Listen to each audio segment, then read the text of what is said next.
کہ میں اس حرف سلب کو میں اس طور پر استعمال کروں کہ یہ موضوع کا جز بن جائے یا پھر محمول کا جز بن جائے۔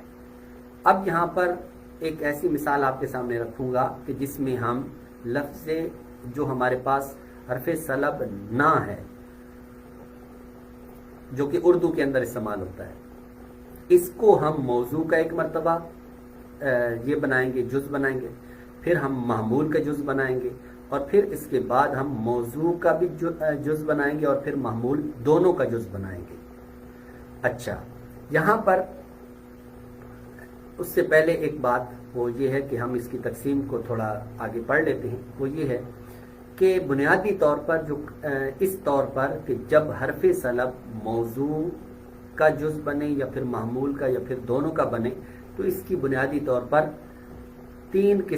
بنیادی طور پر اس کی دو قسمیں بنتی ہیں۔ کون سی؟ کہ قضیہ حملیہ کا اگر حرف سلب یہ موضوع، محمول یا پھر ان میں سے کسی ایک کا اگر یہ جز بنے گا یا نہیں بنے گا، اگر یہ جز نہ بنے تو اس کو ہم کہتے ہیں قضیہ حملیہ غیر معدودہ، اور اگر حرف سلب ان کا جز بن جائے تو اس کو ہم کہتے ہیں قضیہ حملیہ معدولہ۔ اب جو معدولہ ہے اس کی بنیادی طور پر تین قسمیں بن جاتی ہیں، جو کہ یہاں پر ہم نے نہیں لکھی لیکن تین قسمیں بنتی ہیں۔ نمبر ایک وہ یہ ہے کہ موضوع کا جز بنے گا، نمبر دو محمول کا جز بنے گا، نمبر تین دونوں کا جز بنے گا، یعنی موضوع اور محمول دونوں کا جز بنے گا۔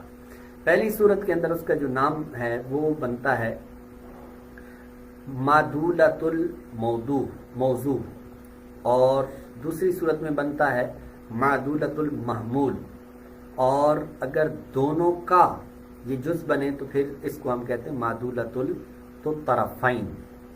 تو معدولہ کی اس طرح تین اقسام بن جاتی ہیں۔ اب غیر معدولہ کیا ہے؟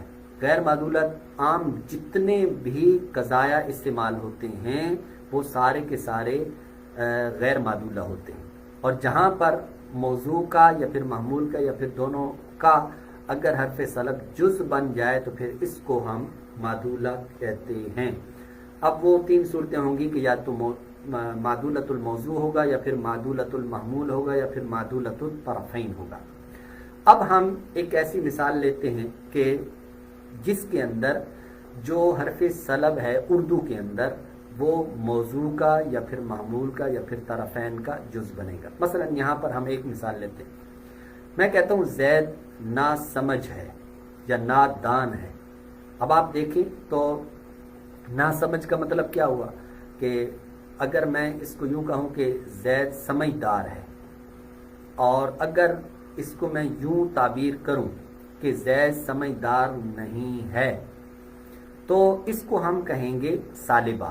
کیوں سالبہ کہیں گے؟ اس لیے سالبہ کہیں گے کہ یہاں پر جو نسبت ایجابی تھی اس کی نفی ہو رہی ہے، جو پہلے ثبوت تھا اس کی نفی ہو رہی ہے۔ لیکن اب ایک صورت جو معدولہ کی بنے گی وہ یہ ہوگی کہ زید ناسمجھ ہے۔ اب یہاں پر یہ موجبہ کہلائے گا۔ کیوں؟ اس لیے کہ حرف سلب یہاں پر اس نے نسبت کی نفی نہیں کی، بلکہ اس نے یہ جز بن گیا ہے محمول کا، کیونکہ زید اس میں موضوع ہے اور ناسمجھ اس میں محمول ہے، اور ناسمجھ کو ثابت کیا جا رہا ہے زید کے لیے، لہذا اس کو ہم کہیں گے معدولۃ المحمول۔ یہ جو نہ ہے یہ محمول کا جز بن رہا ہے۔ ایک اور ہم معدولۃ الموضوع لے لیتے ہیں۔ مثلا میں کہتا ہوں کہ نادان یہاں پر ہے، یہاں پر ہے تو اب نادان موضوع ہے، اور پھر یہاں پر ہے، یہ یہاں پر ہونا یہ محمول ہے، اور ہے جو آگے ہے یہ رابطہ ہے۔ اب میں نے کہ یہاں ہونے کو ثابت کیا ہے نادان کے ساتھ یا پھر ناسمجھ کے ساتھ اس طور پر، تو اب اس صورت میں آپ دیکھیں تو یہ کہلائے گا موجبہ، اور موجبہ ہونے کے ساتھ ساتھ اب اس کے اندر حرف سلب موجود ہے لیکن وہ موضوع کا جز بن رہا ہے، لہٰذا اس کو ہم کہیں گے کہ یہ قضیہ حملیہ معدولۃ الموضوع ہے اور موجبہ بھی ہے. موجبہ کیوں ہے؟ اس لیے کہ یہاں پر نسبت کا ثبوت ہے نہ کہ نسبت کی نفی ہے. تو اس وجہ سے اس طور پر یہ ہمارا جو ہے قضیہ حملیہ معدولہ اس طور پر استعمال ہوتا ہے. میں چند ایک مزید اس کی مثالیں یہاں پر پیش کروں گا. وہ یہ ہے کہ ہمارے ہاں جو حرف سلب استعمال ہوتے ہیں ان میں اردو کے اندر اس طور پر بھی استعمال ہوتے ہیں. مثلا ایک لفظ استعمال ہوتا ہے نا، جس طرح یہاں پر نا واقف، نادان، نا سمجھ، اس طرح کے لفظ استعمال ہوتے ہیں. تو یہ موضوع بنے یا پھر محمول بنے تو یہ اس کا جز بن رہا ہوتا ہے. اسی طریقے سے ایک لفظ استعمال ہوتا ہے ان، مثلا انمول. انمول، مول کا مطلب ہوتا ہے کہ قیمت، اور انمول کا مطلب ہوتا ہے جس کی کوئی قیمت نہ ہو. تو انمول یہ وہاں استعمال ہوتا ہے کہ اتنا قیمتی ہے کہ جس کی کوئی قیمت نہیں بنتی، یعنی کسی کے پاس اتنی قیمت نہیں. تو اسی طرح انمول لفظ استعمال ہوتا ہے. اسی طرح اور بھی بہت سارے الفاظ ایسے ہیں کہ جو ہمارے ہاں استعمال ہوتے ہیں اور وہ یا تو موضوع کا جز بنتے ہیں، حرف سلب ہوتا ہے اور وہ ان کا جز بنتا ہے، تو وہ یا تو موضوع بنتے ہیں یا پھر معمول بنتے ہیں. اسی لحاظ سے یہ قضیہ معدولہ کہلائے گا. اور قضیہ معدولہ کا استعمال اب کہاں کہاں ہوتا ہے، اس کے لیے میں ایک اہم ترین چیز عرض کرتا ہوں. یہاں پر دیکھو، اس پر بڑی تفصیل ہے، اس کی بہت زیادہ مثالیں دی جا سکتی ہیں، لیکن فی الوقت میں یہاں پر ایک مثال آپ کو دینا چاہوں گا. اگرچہ اس مثال کا تعلق آگے کے ساتھ ہے، یعنی آگے بہت ساری چیزیں جو ذہن کے اندر ہونی چاہیے تب جا کر یہ بات سمجھ میں آئے گی، لیکن یہاں پر بیان کرنا بھی ضروری ہے کہ اگر اس کو بیان نہیں کریں گے تو پھر صحیح طور پر جو اس کی پہچان یا اس کا جو استعمال ہے وہ سمجھ نہیں آئے گا. پھر وہی سمجھا جائے گا کہ جناب یہ چیزیں استعمال نہیں ہوتی. دیکھیے، جب ہم قیاس بناتے ہیں، مثال کے طور پر قیاسی حملی ہم ترتیب دیتے ہیں، اس کو میں اردو کے اندر ایک قیاس آپ کے سامنے رکھتا ہوں. مثلا میں کہتا ہوں کہ آج چھٹی ہے، یہ دعویٰ ہے میرا، اور اس پر دلیل کیا ہے؟ دلیل یہ ہے کہ کیونکہ آج اتوار ہے اور ہر اتوار کو چھٹی ہوتی ہے. یہ میں مثال بار بار اس وجہ سے دیتا ہوں تاکہ یہ ذہنوں میں راسخ ہو جائے. تو آج اتوار ہے اور ہر اتوار کو چھٹی ہوتی ہے. یہ آج اتوار ہے، یہ موضوع ہے، یہ معذرت یہ صغرا ہے، اور ہر اتوار کو چھٹی ہوتی ہے، یہ کبرا ہے. اور جب ہم اس کا نتیجہ نکالتے ہیں تو وہ نتیجہ حد اوسط گرا کر جو نتیجہ نکلتا ہے وہ نکلتا ہے کہ جناب آج چھٹی ہے.